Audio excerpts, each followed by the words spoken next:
Aujourd'hui, nous sommes réunis ici pour procéder au lancement des opérations commerciales de la coopérative des producteurs de la vallée du fleuve Gambie. Donc, tout ce temps passé, on était en train de travailler pour mettre en place cette coopérative-là. Comme vous savez, la Coprovac est née des suites de l'association des producteurs de la vallée du fleuve Gambie qui a existé depuis 1988 et qui a montré ses limites. Donc, nous avons voulu changer un peu le modèle pour aller vers le modèle coopératif qui est mieux à même de rendre autonomes les producteurs et les productrices donc, de la coopérative. Donc aujourd'hui, nous avons procédé au lancement des opérations commerciales. Nous sommes ici à Nguyen au niveau de l'unité de conditionnement. Donc toute la logistique commerciale aujourd'hui, elle est en train d'être mise en place. Il y a ces unités de conditionnement, il y a des camions frigorifiques, il y a des chambres froides qu'on a installées. Donc l'enjeu majeur aujourd'hui, c'est de réussir la centralisation au niveau de la production. Que tous les producteurs, que tous les GIE partenaires de la coopérative, les membres puissent centraliser la production. Et comme l'a dit tantôt le président, en contrepartie, nous pourrons, en tant que FECER, apporter tous les services et les produits nécessaires donc, au développement des GIE, donc à la culture de la banane. Donc, nous profitons aussi de l'occasion pour lancer un appel solennel aux autorités de l'État pour apporter leur aide par rapport à ce coin du Sénégal où on produit de la banane de qualité.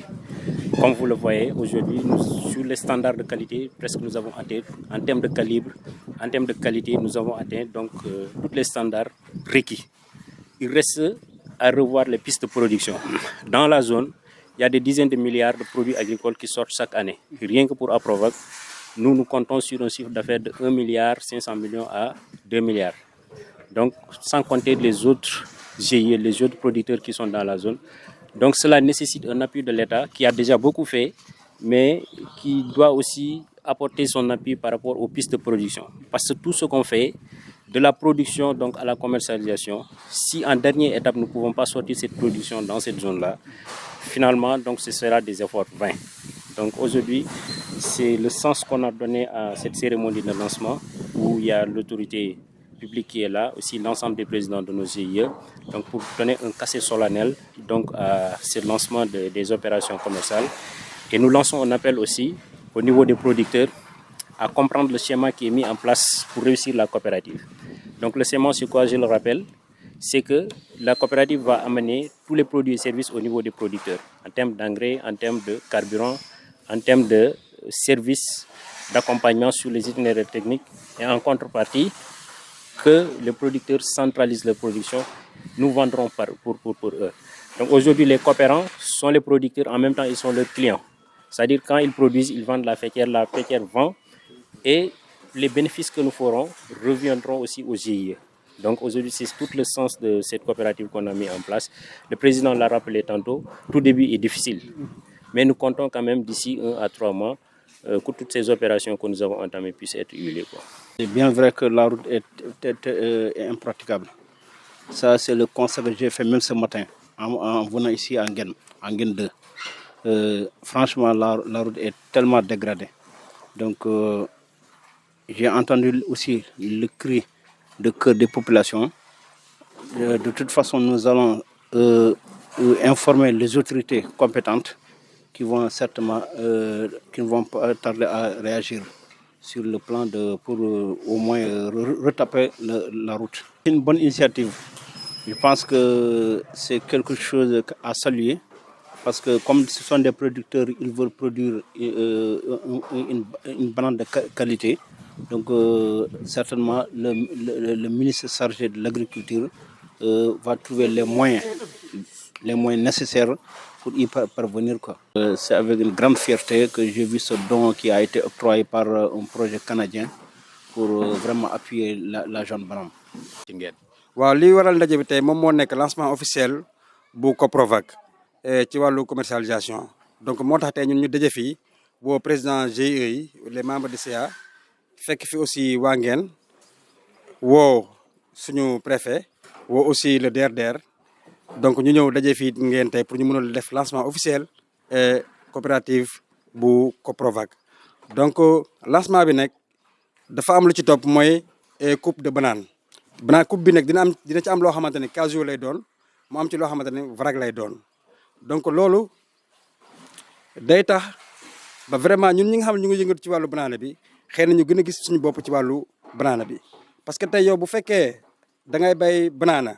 ngay dépendre ci commerçant yow jàppal ne wala nga xam ne sa xaaju production yëpp mun na yàq sa loxo li tax muy munoo yàq yow ki nga xamante day bay muy dépendre ci ki nga xamante ne day jaay kooku heure bu ko neex lay jaay lay jënd su ko neexul di jënd te jënd bi su amee tardement tuuti mun na indi jafe-jafe ci wàllu mbayum banana bi moo tax tey ñun ñu organiser ba nga xamante ne ñu teg fi coopérative li sabab nag li sabab ñu gën a teg coopérative bi fii nii mooy Aprovac nekk na association 30 ans ci ginnaaw ñuy fonctionner ci ndimbalu ay partenaires donc boo doon xool ci at yooyu weesu suñu fonctionnement bi 80% yi partenaires yi ñoo ko doon jël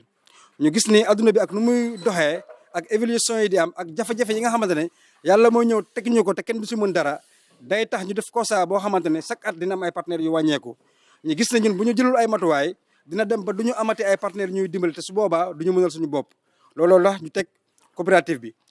bi nag teg nañ ko tey mooy premier lancement opération commerciale yi donc tey mébét yi nga xam ne am nañ ko ci coopérative bi dañoo bëgg a dem ba vraiment ñu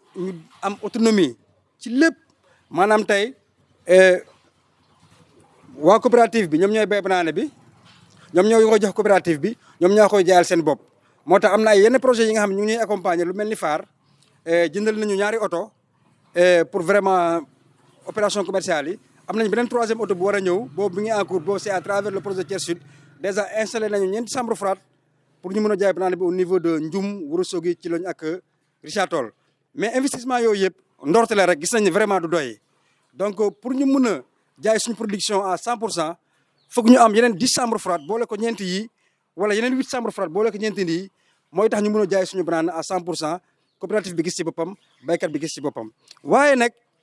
coopérative bi njëriñ bi nga xam ne amal na ko baykat bi mooy lépp li nga xam ne produit la ak service muy fumier muy intrant muy engrais muy gasoil muy ñax lépp loo xamante ne baykat bi soxla na ko pour mu bay banane de qualité coopérative bi moo ko koy jox mais en contrepartie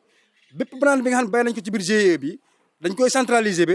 delloo ko coopérative bi jaay ko li gën a neex loolu mooy vraiment bu ñu demee ba liggéey bi door bu baax a baax coopérative bi mébét bu mu am mooy tey bu kubee tey banana bu daggee tey banana ci biir ngeen de tey dagg na banana bi tey ñaari jours après coupe bi ñu ñëw ñu fay GIE bi su ko defee nag banana boobu coopérative bi jël bu fekkee da kaa jox commerçant wala da kaa dugal ci chambre froide bu dee commerçant la ko jox après mën na négocier ak commerçant bi ndànk-ndànk ba commerçant bi delloo coopérative boobu xaalis boobu te day fekk coopérative bi fay na baykat bi xaalisam ba pare loolu lu koy waral dañuy constater ne donc ñi nga xam ne ñoom ñu ngi yëngatu ci wàllu banana tolloo ñu wërsëg xëy na dina am ñoo xamante ne yàlla day tooyal seen loxo am ñoo xamante xëy na seen am demewul noonu te nit ki bu fekkee yaa ngi yëngatu ci benn mbay nga yaakaar ci loolu xëy na njaay mi bu yeexee ñëwinu xaalis bu yeexee mun na tax nga def vente parallèle wala nga jaarale banane bi feneen foo xamante ne waroo ko woon jaarale moo tax vraiment coopérative bi taxaw pour organiser wu à ce que saa yi bu ñu daggee ñaari jours après coupe bi rek ñu mën a fay mais loolu yëpp lan moo ñu koy mën a may lan mooy mën a tax coopérative bi am doole mooy lépp lu ñuy bay ci production vraiment nañ ko centraliser ñu jaarale ko ci coopérative bi su ko defee ñu mun a am données statistiques yi li ci am solo aussi tamit mooy bu ñu bëggee àgg fi ñu bëgg a jëm wax dëgg fa yàlla foog nit ñi gën a yokk liggéey ci wàllu qualité parce que gis nañ ne ñi fiy bay banana bëri nañu te am na ay prévisions yi nga xam ne dañoo am doole lool moo tax dañuy ñaax rek suñuy baykat yi à ce que ñu gën a góorgóorlu si wàllu bonne pratique yi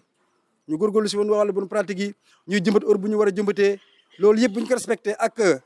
techniciens yi li ñuy xelal et traité technique yi bu ñu ko respecté yàlla dina def vraiment ñu am banana bu mucc ayib appel aussi bi may lancé aussi mooy lii coopérative buy door la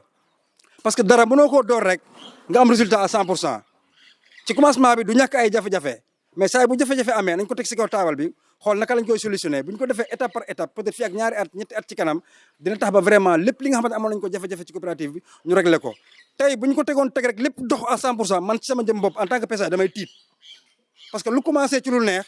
ci kanam day nakare waaye bu commencé ci nakare ci kanam day neex di ñax producteur yëpp à ce que kenn ku nekk mu dugal ci loxom ci coopérative bi ñun ñëpp ñu mun a fexe centraliser suñu production jaarale ko ci coopérative bi vraiment jaay ko xaalis bi ñëwaat léegi nag dafa am ay produits yi nga xamante ak service coopérative bi dina ko joxe léegi yow sa production boo ko centraliser wul li la coopérative bi jox fan ngay jaar ba fay ko day poser ay problème di lancer aussi appel à l'état du Sénégal c'est bien vrai que gis nañu état bi jàmbaar la mu ngi dimbale béykat banane yi surtout ci wàllu autosuffisance en banane pour 500 hectares gis nañ jéego yooyu def nañ ko mais tey li fiy gën ci zone de production bi ay centaine de milliards la li ko dalee Ngeen Saal Ajaaf Ngeen Gulumbu Bantantinti Faraba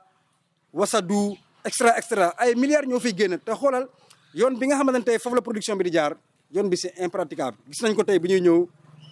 fii ci biir Ngeen donc looloo tax dañuy lancer appel à l'État du Sénégal à ce que mu dimbalee béykatu banaana yi yoon bi même bu fekkee mënuñu ko goudronné xëy na ñu defaat ko béton ñu defar ko ba mu baax su ko defee nga xam ne banaana bi bu ñu ko jëlee fii dina mën a àggee ci commerçant bi comme ni ñu ko jëlee fii nii parce que tamit nga am ay chambre froide am oto yu baax te yoon bi nga am kenn mënu koo utiliser day yàq sa oto yi ba pare production bi day yàqu parce que tey béykat bi nga xamante ne banaana dañ koy liggéey juróom-ñeenti weer wala fukki weer nga jaay ko mu dem oto bi daanu si yoon bi ñu ne béykat bi na muñ béykat bu vécu loolu ñaari yoon day dem ba production day baissé lu mu doon am ci tool bi du ko am te su boobaa loolu mun na indi sax nit ki di bugg a décourager pour dem feneen te gis nañ population yi fi nekk région de Thiès la ñu jógee ñëw fii depuis 84 di yëngatu ci wàllu banaan kenn si ñoom xelam demul ci immigration fii la ñu toog ci biir Sénégal di liggéey banaana ñu koy jaay ci biir réew mi donc ñooñu ay béykat la yoo xamante ne vraiment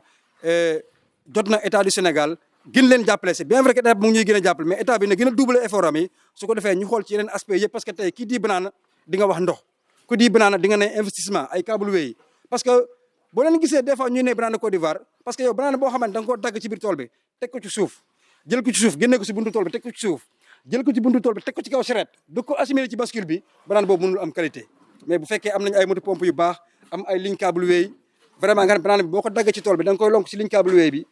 câble bi indi ko ba ci station de conditionnement bi mun nga ko dépater foofu def ko en casio kon ça veut dire que banaana bi ni nga koy daggee ci ndeyam noonu lay demee ci commerçant bi nga am qualité bu baax donc jërë ngeen jëf. yoon bi moom wax dëgg yàlla yoon bi dafa yàqu waaw xam naa ko parce que jaar naa ci suba c'est la première fois mu ñëw fii ci Ngeen mais constate naa vraiment yoon bi baaxul mais de toute façon ñun dinañu def suñu kéemtulaay kattan àggee ko. waaw lii moom dama koy rafetlu bu dee man ay coopérative comme ay Canada yi ñëw jàppale maanaam sunu mbokk yi sunu réew pour maanaam production bi gën a baax franchement dama leen di remercier l'État du Sénégal les remercier encore vraiment ñu ngi leen di gërëm bu baax a baax seen bopp lañ jàppale.